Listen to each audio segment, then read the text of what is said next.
Bab ma jaa fil ilm wa qawlihi ta'ala wa qur rabbi zidni ilma.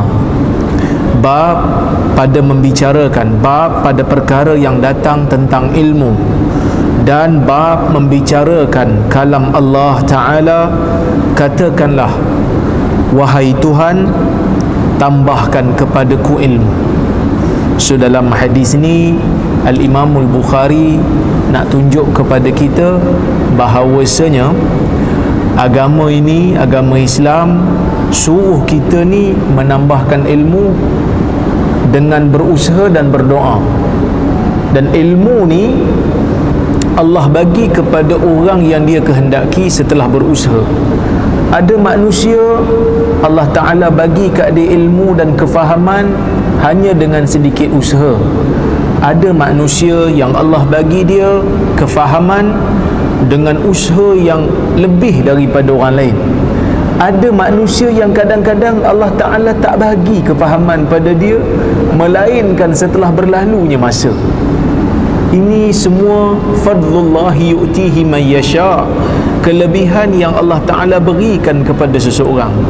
Bahkan dalam hadis pun, kadang-kadang bila saya baca sesebuah hadis, kita faham makna hadis, tetapi bila kita baca tafsiran ulama terhadap hadis tu, kita akan dapati begitu detail pemahaman para ulama, sehingga mereka nampak benda yang kita tak nampak.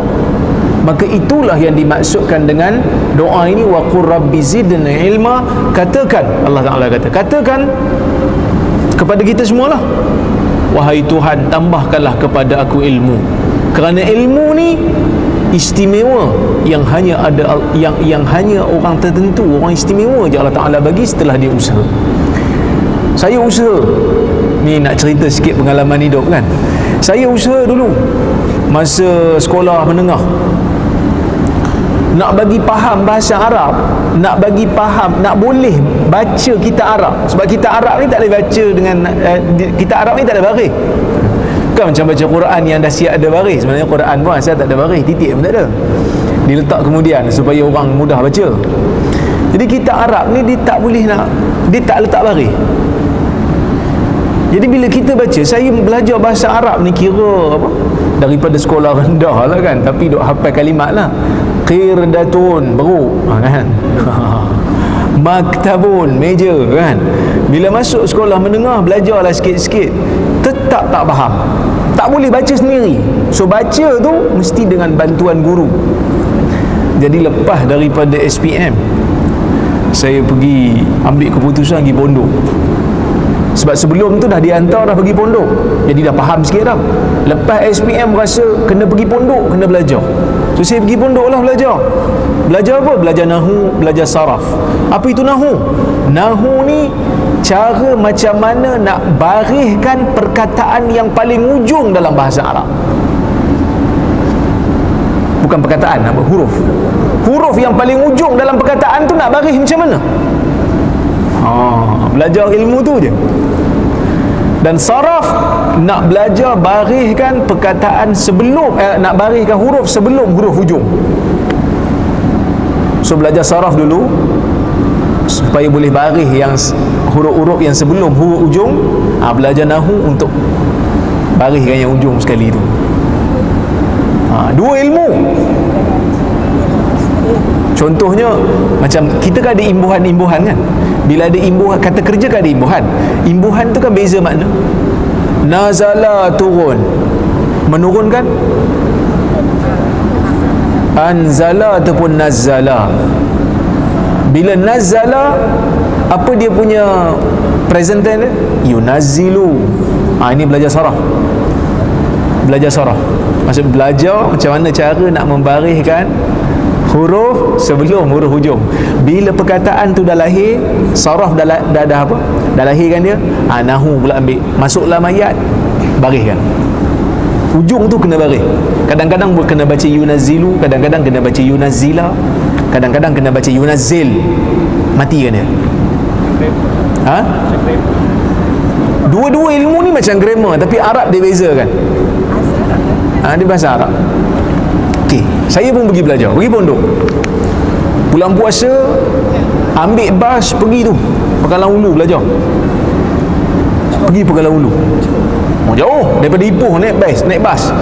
Mak ayah hantar dekat stesen bas, janji dengan kawan-kawan ni ada 4-5 orang kawan-kawan kita pergi pondok nak belajar ni bulan puasa. Jadi saya zaman tu kan tak reti apa, budak asrama tak reti. Zaman tu handphone pun tak ada, janji dengan kawan pukul sekian-sekian nak jumpa dekat stesen bas. Saya tunggu, kawan tak datang. Bukan kawan tak datang, rupanya stesen bas tu stesen bas lain. Saya tunggu tempat lain, mereka tunggu tempat lain, mereka pergi dulu. Sampai kat Pegalang Ulu, mereka telefon saya. Dia kata, "Ham pergi mana?" Kata, "Aku tunggu korang tak datang." Dia kata, "Ham tu mana?" Stesen bas omnibus kat Ipoh. Dia kata stesen bas nak pergi ke Greek adalah stesen bas kat Medan Kid. Betul?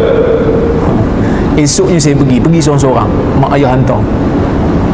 Mak saya menangis tengok bas buruk. Anak aku nak pergi naik bas buruk macam ni, sampai ke tidak? Zaman tu lah kan. Sampai kat Pegalang Ulu bulan puasa, umur 17 tahun, belajar dengan ustaz ni memang ikhlas lah belajar, mengajar tak minta upah. Setiap kali lepas solat fardu kami belajar, cari buah pokok besar, ada bayang sikit, belajar, duduk.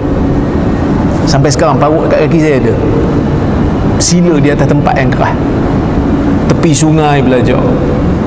Setiap kali lepas solat fardu, lepas subuh belajar, lepas zuhur belajar, sejam setengah belajar. Masa belajar tu ustaz yang mengajar ni sebahagian ada orang Sabah, ada orang Patani.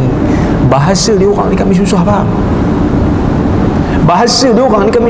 Bila dia kata terceringlah bulu rumahnya, kita cering tu apa? Dia kata susah nak bagi tahu. Bahasa saya tercering bulu rumah. So kita tak faham. Bila kita tak faham, ngadu kat dia, "Bang, tak faham belajar ni. Ustaz tak faham nak belajar ni." Dia kata tak apa. Kepahaman tu datang kemudian. Usaha dulu. Nanti mungkin faham. Saya hanya jelaskan. Kepahaman datang daripada Allah, kan daripada saya. Jadi kalau belajar dengan saya tak faham kan, tak apa, kepahaman bukan daripada saya, daripada Allah. Jadi saya tak faham, belajar tu tak faham, tapi hafal kaedah. Dia kena hafal kaedah ni. Sebab nahwu ni pun, grammar Arab ni pun kena hafal. Dia ada hukum dia. Bukan fiqh aja ada hukum, grammar Arab pun ada hukum. Kita panggil hukum bahasa kan. Subjek hukumnya marfu', mesti baris depan. Predikat baris depan. Objek yang terkena sesebuah perbuatan, dia mesti baris atas. Itu semua kena hafal. Dia apa sampai pergi Jordan tak boleh macam kita Arab lagi. Bila pergi Jordan, best saya ada 83 orang. Semua kena ambil subjek, semua kena ambil exam. Kita panggil sebagai dipanggil qualification exam. Nak tengok kita punya placement test, nak tengok penguasaan bahasa Arab.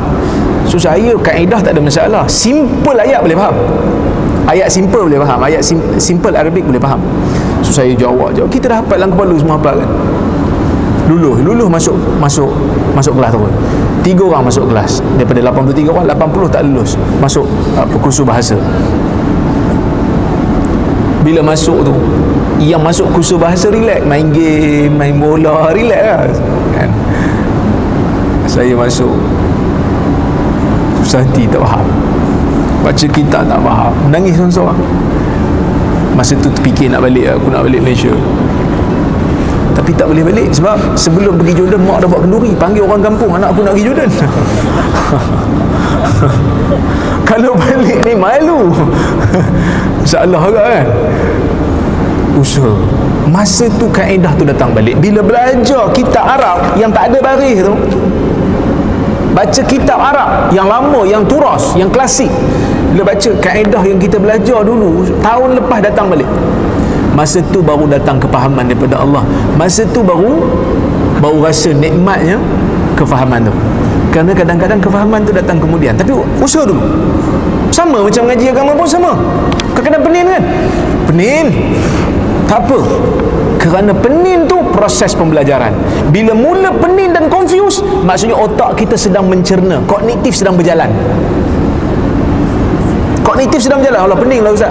Maksudnya tengah fikir lah tu. Tapi kau kata, saya tak faham Ustaz dan saya tak pening. Maksudnya dia malas nak fikir. Dia malas nak fikir, kognitif tak berjalan. Bila kognitif tak berjalan, psikomotor pun tak berjalan. Faham ke ni? Saya orang pendidikan, universiti pendidikan, belajarlah sikit-sikit psikomotor lah kan. Okey. Kata Imam Al-Bukhari, al-qira'ah wal-'ard 'ala al-muhaddis wara al-Hasan wa Thawri wa Malik al-qira'ah jaizah. Imam Bukhari nak bagi tahu kat sini cara nak terima ilmu di sisi ulama hadis, terutama cara nak terima hadis. Biasanya anak murid dengar daripada mulut guru.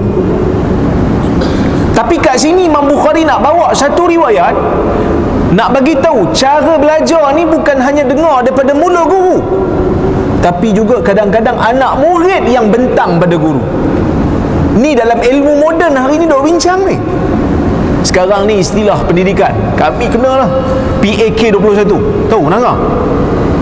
Pembelajaran abad ke-21. Apa dia? Kena banyakkan guru-guru, kena banyakkan pembelajaran berpusatkan pelajar.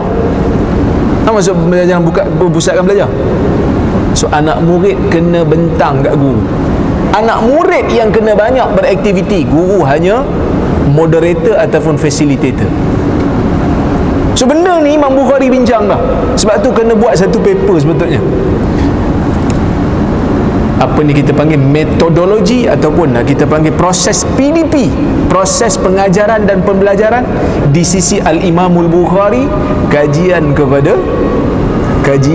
kitab sahih. Nanti saya nak buat, jangan tiru, nanti jangan masuk dalam internet.